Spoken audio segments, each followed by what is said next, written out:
گزشتہ نصف صدی کے دوران آزاد ہونے والے مسلم ممالک پر نظر ڈالنے آپ کو یہی صورتحال نظر آئے گی۔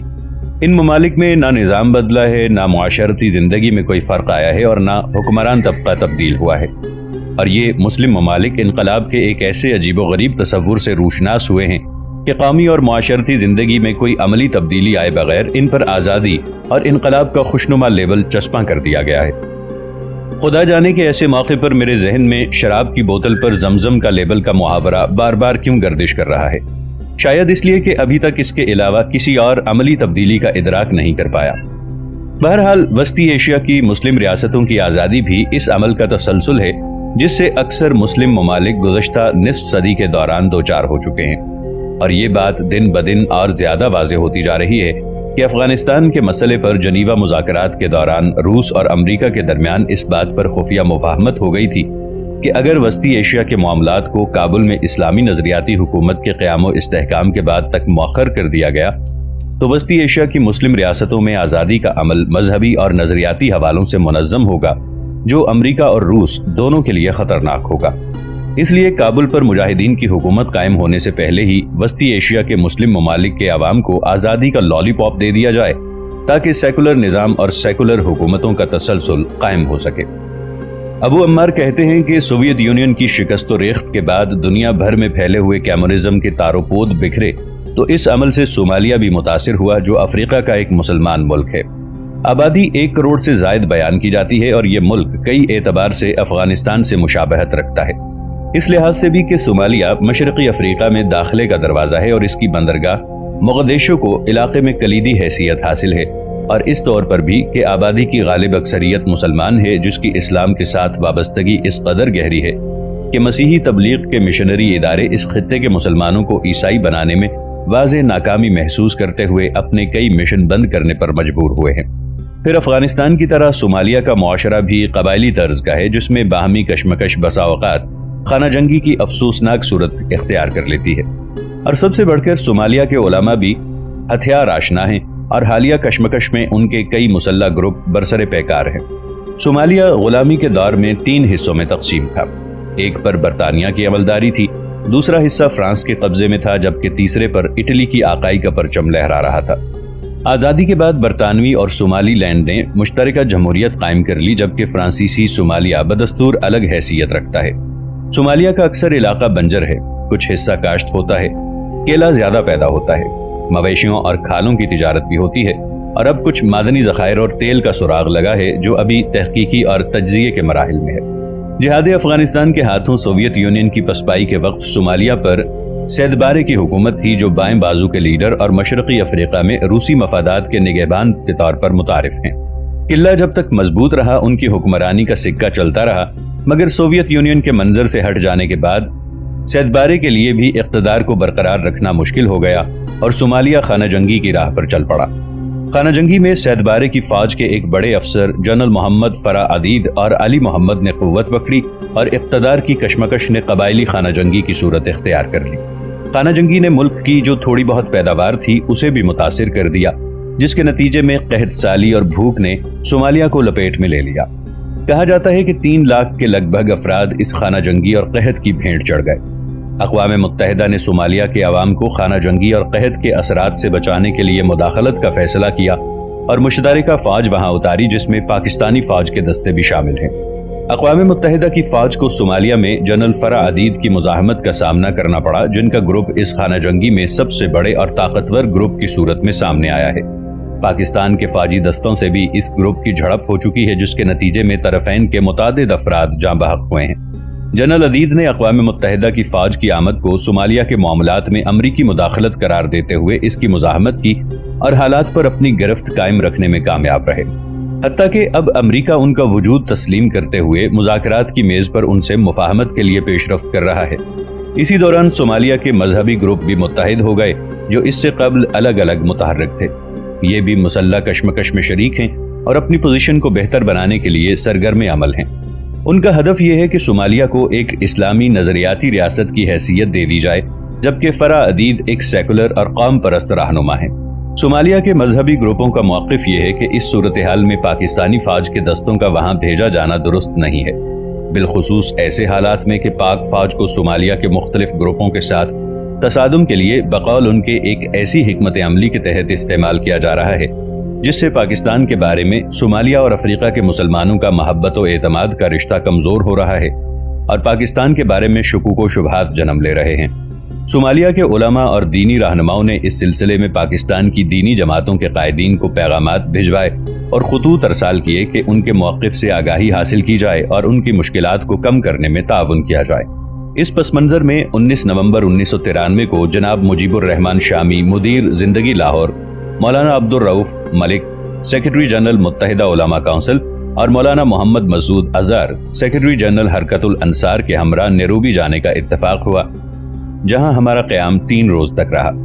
ابو عمار کہتے ہیں کہ نیروبی مشرقی افریقہ کے ملک کینیا کا دارالحکومت ہے جو صومالیہ کے جنوب میں واقع ہے اور صومالیہ کے داخلی حالات مخدوش ہونے کے باعث وہاں سے رابطے کے لیے قریب ترین مرکز کی حیثیت رکھتا ہے۔ ناظرین، آگے بڑھنے سے پہلے کامنٹ سیکشن میں ہمیں اپنی آراء سے ضرور آگاہ کیجیے گا کہ آپ کو ہماری یہ سیریز کیسی لگ رہی ہے۔ آئندہ آنے والی اقساط سے باخبر رہنے کے لیے ہمارے چینل کو سبسکرائب کر لیں اور ساتھ موجود بیل آئیکن کو ضرور کلک کر لیں۔ شکریہ۔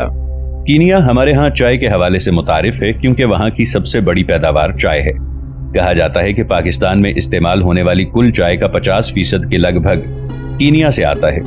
خط استوا کے قریب ہونے کی وجہ سے دن اور رات کا تناسب تقریباً سارا سال یکساں رہتا ہے اور سورج کے طلوع و غروب کے اوقات میں زیادہ فرق نہیں پڑتا، مگر سطح سمندر سے بلندی ہونے کی باعث گرمی زیادہ نہیں پڑتی، معتدل موسم رہتا ہے اور بارش بھی اکثر ہوتی رہتی ہے۔ اس لحاظ سے نیروبی کا موسم پسند آیا کیونکہ موسم کا سارا سال اعتدال میں رہنا اور دن کے اوقات کا توازن بھی قائم رہنا اس سے قبل کہیں اور دیکھنے میں نہیں آیا۔ کینیا کی آبادی 2 کروڑ کے قریب ہے جس میں مسلمانوں کا تناسب 30% بیان کیا جاتا ہے۔ انڈیا اور پاکستان سے آ کر بس جانے والے مسلمانوں کی تعداد بھی اچھی خاصی ہے۔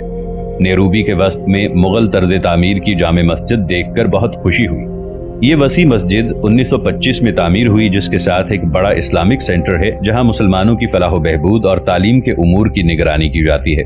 وہیں فیصل آباد کے مولانا مطیع الرسول سے ملاقات ہوئی جو حضرت السید مولانا سید محمد یوسف بنوری رحمۃ اللہ علیہ کے شاگرد ہیں اور ایک عرصے سے نیروبی میں مقیم ہیں، بلکہ اب تو وہاں کے شہری ہیں اور مسلمانوں کی دینی تعلیم، دعوت اسلام اور نوجوانوں کے فلاحی امور کی طرف ہمتن متوجہ رہتے ہیں۔ نیروبی سے باہر بھی ایک تعلیمی ادارہ انہوں نے قائم کر رکھا ہے جو اپنے مقاصد کی طرف کامیابی کے ساتھ گامزن ہے۔ وقت کی کمی کے باعث وہ ادارہ نہ دیکھا جا سکا، مگر اس کی کارکردگی کے بارے میں معلومات حاصل کر کے بے حد مسرت ہوئی۔ کینیا بھی ہماری طرح برطانوی استعمار کی نو آبادی رہا ہے، اس لیے بود و باش اور عام طرز زندگی میں کچھ زیادہ فرق محسوس نہیں ہوا۔ البتہ عام زندگی اور دفتری زندگی میں نظم کی صورتحال ہم سے بہتر نظر آئی۔ کینیا کا سکہ شلنگ کہلاتا ہے۔ جس روز ہم وہاں پہنچے نیروبی ایئرپورٹ پر کرنسی کے تبادلے میں 1 امریکی ڈالر کے عوض 65 شلنگ ملے، گویا پاکستانی روپے کے مقابلے میں کینیا کا شلنگ تقریباً نصف قیمت کا حامل ہے۔ پہلی رات ہمیں وسط شہر کے ایمبیسیڈر ہوٹل میں ٹھہرنا پڑا جس کا کرایہ 45 ڈالر فی کمرہ تھا، مگر دوسرے روز اپنے میزبانوں کے ساتھ رابطہ اور ملاقات کی سہولت کے پیش نظر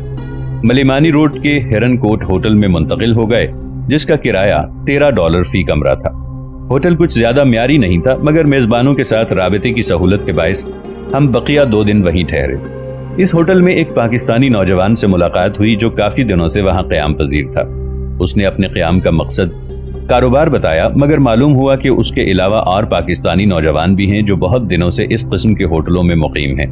یہ وہ نوجوان ہیں جو امریکہ اور یورپ جانے کے شوق میں ٹریول ایجنٹوں کے ہتھے چڑھ جاتے ہیں جو انہیں مختلف راستوں سے منزل مقصود تک پہنچانے کے لیے فن کا کمال دکھاتے ہیں۔ میں اس قسم کے نوجوان بڑی تعداد میں استنبول اور تاشقند میں بھی دیکھ چکا ہوں۔ ان میں سے بہت سے نوجوانوں کا یہ حال ہوتا ہے کہ ایجنٹ اپنے پیسے کھڑے کر کے انہیں اسی قسم کے کسی درمیانے منزل پر چھوڑ کر رفو چکر ہو جاتے ہیں اور وہ پائے رفتن نہ جائے ماندن کے مصداق اپنی قسمت کو کوستے رہتے ہیں۔ ایمبیسیڈر ہوٹل سے ملیمانی ہوٹل منتقل ہوتے وقت جس ٹیکسی سے ہم نے سفر کیا اس نے اپنے وطن کے ساتھ مشابہت کے احساس کو اور زیادہ اجاگر کر دیا۔ ٹیکسی شکل و صورت کے لحاظ سے برطانوی تھی کہ اسی قسم کی ٹیکسیاں وہاں چلتی ہیں۔ اسے دیکھ کر خیال ہوا کہ شاید اس معاملے میں کینیا والے ہم سے کچھ آگے ہیں، لیکن ٹیکسی میں بیٹھنے کے بعد اطمینان کی ایک لہر دل و دماغ پر چھا گئی کہ خیر ہے، معاملہ اپنے جیسا ہی ہے۔